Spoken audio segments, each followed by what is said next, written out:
Next scene में हम देखते हैं कि दादी ऑपरेशन रूम में होती हैं और डॉक्टर्स उन्हें बचाने की कोशिश कर रहे होते हैं।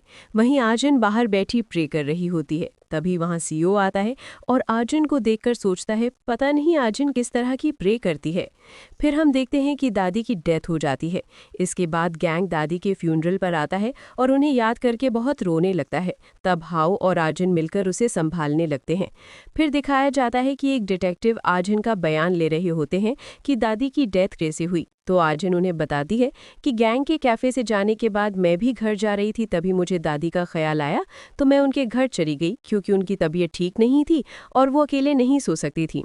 फिर मैंने वहां देखा कि दादी बिल्लियों को खाना दे रही होती हैं, तभी उनका पांव फिसल गया और वो सीढ़ियों से नीचे गिर गईं। तभी फ्लैशबैक स्टार्ट होता है जिसमें हम देखते हैं कि दादी आर्जन को देखते ही कहती हैं, तुमने मेरी डायरी अपने मकसद के लिए चुराई थी और मैंने सोचा था तुम बहुत अच्छी बच्ची हो, इसलिए मैंने तुम्हारे लिए गैंग को भी डांटा, पर तुमने मुझे और गैंग को धोखा दिया। तुम ऐसा कैसे कर सकती हो? ये बोलकर दादी रोने लगती हैं और आर्जन वहीं खड़ी चुपचाप उनकी बात सुन रही होती है। फ्लैशबैक एंड होता है और डिटेक्टिव बोलते हैं, मैं जानता हूँ ये सब तुम्हारे लिए आसान नहीं है, पर हमें पूछताछ करनी होगी। तभी फिर से फ्लैशबैक शुरू होता है जिसमें दिखाया जाता है कि जे सीईओ से कहता है, तुम आर्जन को लेकर चले जाओ, मैं यहाँ सब देख लूंगा और कैमरों को भी खराब कर दूंगा। तभी आर्जन सीढ़ियों से उतरते हुए कहती है, तुम्हें कुछ भी करने की जरूरत नहीं है क्योंकि यहाँ कोई एविडेंस नहीं है, ना कोई कैमरा, और मैं उन्हें बता दूंगी कि ये एक नेचुरल डेथ है। ये बोलकर वो गैंग को कॉल करके बताती है कि दादी सीढ़ियों से गिर गई है, तुम जल्दी आ जाओ। फ्लैशबैक एंड होते ही डिटेक्टिव वहां से चला जाता है। इधर हाउ चोई को देखकर उसके पीछे जाता है और पूछता है, तुम्हारा आर्जन के साथ कैसा रिश्ता है? ये सुनकर चोई पूछता है, तुम ये क्यों जानना चाहते हो? हाउ कहता है, क्योंकि मैंने न्यूज़ देखी थी, तुमने एक मर्डर केस में उसका नाम लिया था।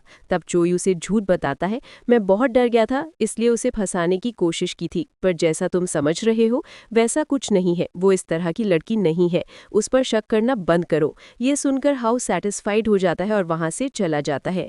वहीं आर्जन ये सब सुन रही होती है और हाउ के जाने के बाद चोई से पूछती है, तुमने मुझे क्यों बचाया? ये तो तुम्हारे पास बहुत अच्छा मौका था मुझसे बदला लेने का। चोई बोलता है, जब मैं जेल गया था तो मुझे तुम पर बहुत गुस्सा आया था और मैंने सोच लिया था कि बाहर निकलकर तुमसे बदला लूंगा, पर जैसे जैसे वक्त बीता गया मुझे समझ आने लगा कि तुम ऐसी क्यों हो, क्योंकि तुम्हें पेरेंट्स की परवरिश नहीं मिली और ना ही कोई है जो तुम्हें समझा सके, इसलिए मुझे तुम पर रहम आ गया और मैं तुम्हारे लिए प्रे करने लगा।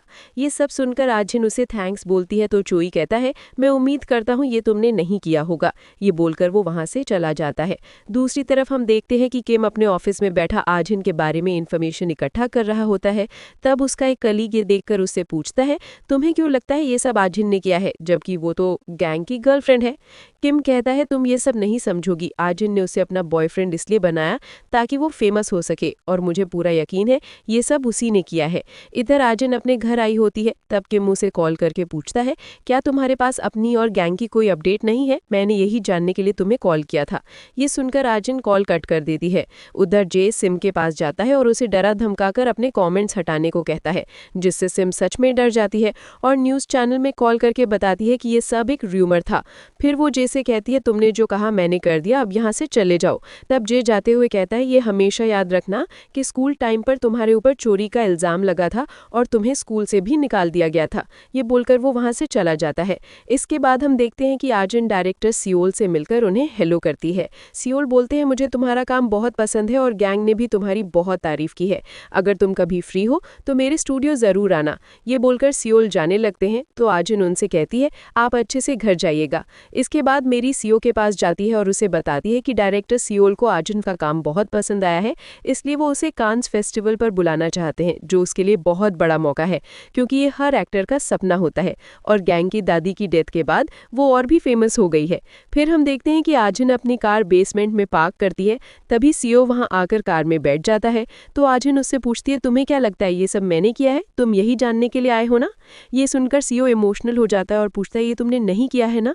आर्जन कहती है, अगर मैं बोलूं कि ये सब मैंने ही किया है तो? वैसे भी अब वो मेरे काम की नहीं थी, उन्हें पता चल गया था कि वो डायरी मैंने चुराई थी, इसलिए मैंने उसे मार दिया। ये सुनकर सीओ गुस्सा करने लगता है तो आर्जन कहती है, वैसे भी इन सब ने मुझे बहुत फ्रस्ट्रेट कर दिया है। नेक्स्ट सीन में गैंग अपनी दादी के घर जाता है। तभी उनकी बिल्डिंग की एक लेडी गैंग को बताती है कि उस दिन दादी से मिलने एक यंग लड़की आई थी और दादी उसे कह रही थी कि उसने दादी और गैंग को धोखा दिया था। मैंने ये सब ठीक से नहीं सुना पर दादी बहुत परेशान लग रही थी। फिर बताती है कि हमारी बिल्डिंग की एक लेडी के घर के पास कैमरा लगा हुआ है जो किसी को पता नहीं है। गैंग कहता है पर ये तो इलीगल है ना। लेडी कहती है पर शायद फुटेज देखने से तुम्हारी हेल्प हो सके।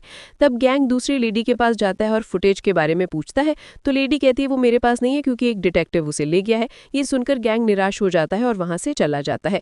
इधर सीओ बैठा ड्रिंक कर रहा होता है। तभी वहां जे आकर उसे मुक्का मारता है और पूछता है तुमने आजिन से क्या कहा, और कहता है तुम्हें उस पर भरोसा हो ना हो पर मुझे पूरा यकीन है आजिन ने कुछ नहीं किया। ये बोलकर जे वहां से जाते हुए फिर से बताता है कि उसने सिम का मामला सेट कर दिया है, अब वो आजिन के बारे में र्यूमर्स नहीं फैलाएगी। दूसरी तरफ दिखाया जाता है कि आजिन सियोल से मिलने कैफे जाती है। तब सियोल उससे पूछता है मैंने सुना है तुम गैंग से शादी करने वाली हो पर इससे तुम दोनों का करियर खराब हो सकता है। मुझे तुम दोनों साथ में अच्छे लगते हो पर रियल लाइफ और फिल्म की दुनिया अलग होती है। अगर तुम अभी रुक जाओ तो बहुत कुछ कर सकती हो। तभी वहां मेरी आती है तो सियोल कहते हैं अब तुम मेरी से बात कर लो, मैं यहाँ से चलता हूँ। जिसके बाद मेरी आजिन को बताती है कि गैंग ने कहा है कि वो अभी तुमसे शादी नहीं करना चाहता। क्या ये बात उसने तुम्हें बताई नहीं? ये सुनकर आजिन शॉक्ड हो जाती है और पूछती है क्या ये खुद गैंग ने कहा? मेरी बोलती है हाँ, बात तो उसके फैंस तक पहुंच गई है पर लगता है उसने तुमसे बात नहीं की। इधर गैंग बहुत ड्रिंक करते हुए आजिन का लेटर पढ़ता है जिसमें आजिन उसे शादी के लिए प्रपोज करती है और एक रिंग भी देती है। तभी उसके मोबाइल पर मैसेज आता है कि वो वहां आ रही है। फिर सीओ अपने फोन में पेन ड्राइव लगाकर कुछ चेक करने लगता है। तभी वहां लीना आती है और उसे पूछती है तुम ये क्या कर रहे हो, अगर ये ड्रोनर है तो ऐसा मत करो। सीओ कहता है ये सच में बहुत स्कैरी है। तो लीना कहती है फिर इसे फेंक दो। इसके बाद हम देखते हैं कि लीना सीओ को घर ले आती है क्योंकि वो बहुत ड्रंक होता है। तब जे उसे देखकर पूछता है तुम यहाँ क्या कर रही हो? लीना पहले तो जे को पहचान नहीं पाती तो जे उसे बताता है कि हम दोनों पहले भी यहीं मिले थे। लीना कहती है ठीक है, तुम सीओ के लिए सूप बनाओ ताकि उसका नशा कम हो सके। फिर जे लीना के लिए नूडल्स बनाता है जिसे वो बहुत आराम से खाने लगती है। दूसरी तरफ आजिन गैंग के घर आती है और उसे पूछती है तुमने मुझे बताया क्यों नहीं कि तुम अभी मुझसे शादी नहीं करने वाले हो? गैंग कहता है क्योंकि मुझे नहीं पता तुम अभी ये चाहती हो। आजिन बोलती है पर तुम्हें पहले मुझसे बात कर लेनी चाहिए थी, मुझे अभी अभी मिरी से पता चला। तुम्हें पता है इससे मुझे कितना एम्बैरेसमेंट हुआ। तब गैंग उसे सॉरी कहता है और बोलता है कि उसे ये सब नहीं पता था। तो आजिन कहती है ठीक है, अब टाइम आ गया है, हम ब्रेकअप करते हैं। ये सुनकर गैंग शॉक्ड हो जाता है और उससे कहता है क्या तुम मजाक कर रही हो? आजिन बोलती है नहीं, पर मुझे तुम पर वो भरोसा नहीं रहा। नहीं। गैंग बोलता है पर मैं तुमसे प्यार करता हूँ और अभी मैं पहले से हर्ट हूँ तो तुम ये क्यों कर रही हो? तब आजिन उसके पास बैठकर कहती है तुम्हें पता है ग्रैंडमा की डायरी मैंने अपने मकसद के लिए चुराई थी और जब मुझे पता चला कि वो उन्हें वापस मिल गई है तो मैं उनके पास गई। ये सुनकर गैंग रोने लगता है और गुस्से में उससे पूछता है तुमने उनके साथ क्या किया?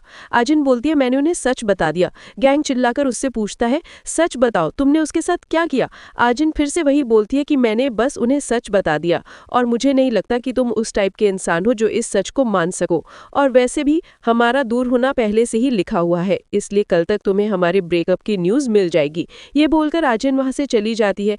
जिसके बाद आजिन किम को कॉल करके बताती है कि कल मेरी और गैंग की ब्रेकअप की न्यूज़ वायरल हो जानी चाहिए। तभी जाय उसे कॉल करके बताता है कि तुम कार से बाहर मत निकलना क्योंकि कोई तुम्हारा पीछा कर रहा है। ये जानकर आजिन कार के मिरर से पीछे वाली कार को देखती है और तेजी में वहां से जाने लगती है। तब जाय उसके पीछे जाता है और आजिन के स्टॉकर के सामने अपनी बाइक ले आता है और आजिन वहां से चली जाती है। फिर जाय उस कार के पास जाता है और पूछने लगता है क्या तुम एक स्टॉकर हो? तभी वहां और भी कारें आती है और उनमें से कुछ गुंडे बाहर आकर जाय को मारने लगते हैं। दूसरी तरफ गैंग बैठा ड्रिंक कर रहा होता है और वो आजिन को दी हुई रिंग भी पहना होता है। तभी वहां मेरी आती है और उससे पूछती है तुम ये सब क्यों कर रहे हो, अब ड्रिंक करना बंद करो। गैंग कहता है मुझे पहले ही पता है कि प्यार करने वाले दूर हो ही जाते हैं, इसलिए मैं सिर्फ आज ही ड्रिंक कर रहा हूँ, कल से मैं ड्रिंक नहीं करूंगा। ये सुनकर मेरी बोलती है ठीक है, फिर मैं भी तुम्हें ज्वाइन करती हूँ। इधर गुंडे जाय को पीट कर चले जाते हैं और उसकी हालत बहुत खराब हो जाती है। इतने में आजिन उसे कॉल करके पूछती है वो लोग कौन थे। जाय उसे झूठ बताता है वो लोग पापराजी से थे तो मैंने उन्हें रोककर वापस भेज दिया, मैं बिजी हूँ, तुम्हें बाद में कॉल करता हूँ। फिर हम देखते हैं कि मेरी फिर से गैंग से मिलने आती है। गैंग के घर में बहुत अंधेरा होता है तो वो उसे ढूंढते हुए वॉशरूम पहुंचती है और देखती है कि गैंग बाथटब में मरा पड़ा होता है क्योंकि उसने सुसाइड कर ली होती है। ये देखकर मेरी बहुत शॉक्ड हो जाती है और रोने लगती है। अब हम देखते हैं कि सीओ जाय को मिलने अस्पताल जाता है और उससे पूछता है कि ये सब कैसे हुआ। तो वो बताता है कि कोई आजिन को स्टॉक कर रहा था पर तुम ये बात उसे मत बताना। तभी वो लोग गैंग के बारे में खबर सुनाते हैं कि उसने सुसाइड कर ली है क्योंकि आजिन ने उसे ब्रेकअप कर लिया था तो वो बहुत डिप्रेस था।